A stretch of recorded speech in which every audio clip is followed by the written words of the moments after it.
Tuesday edition of BHC Today for May 10. It doesn't seem like it should be terribly difficult to find something to talk about for 3 or 4 minutes, but finding something that might be helpful or useful to others is not particularly easy. So for now, I decided just to focus on one simple question. The question is, what does God expect of me?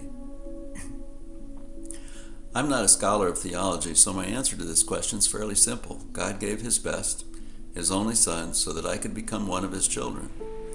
I believe God expects me to give my best to Him, and I believe that is all-inclusive, includes time, money, and talent. Jesus told a parable about a wealthy man who gave different amounts of money to each of 3 workers. He gave them instructions for them to look after his money until he returned from a long journey. 2 workers successfully invested the money and were rewarded for their efforts. The 3rd worker did nothing with it and was severely chastised. Now, this parable isn't about money as much as it is about how we handle life, how we handle what God has given us. Each one of us is different. We are unique people.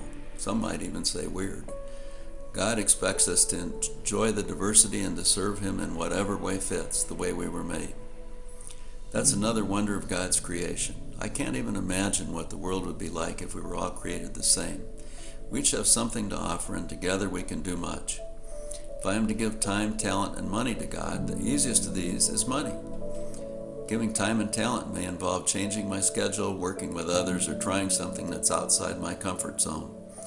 Giving money just involves writing a check or entering a credit card number. We just have to decide how much to give. Throughout the Old Testament, the tithe, or 10% of income, was expected to be returned to God.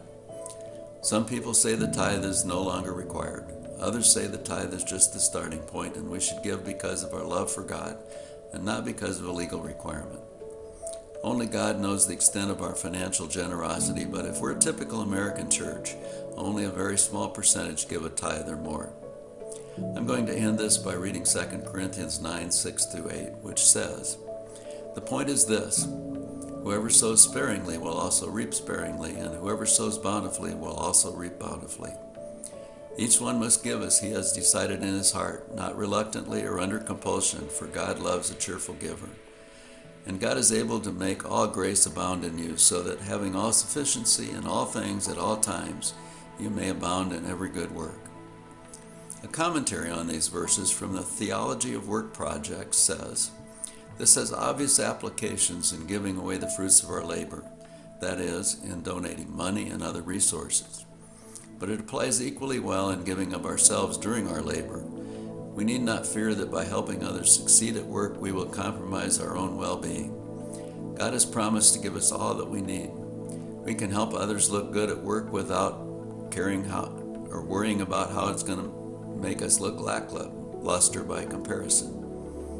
We can compete fairly in the marketplace without worrying that it takes a few dirty tricks to make a living in a competitive business.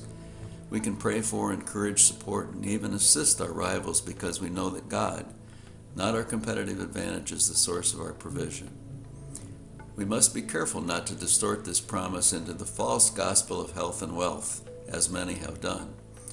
God does not promise true believers a big house and an expensive car, but He does assure us that if we look to the needs of others, He will make sure that our needs will be met in the process. May you have a great day as you enjoy the abundance of God's blessings.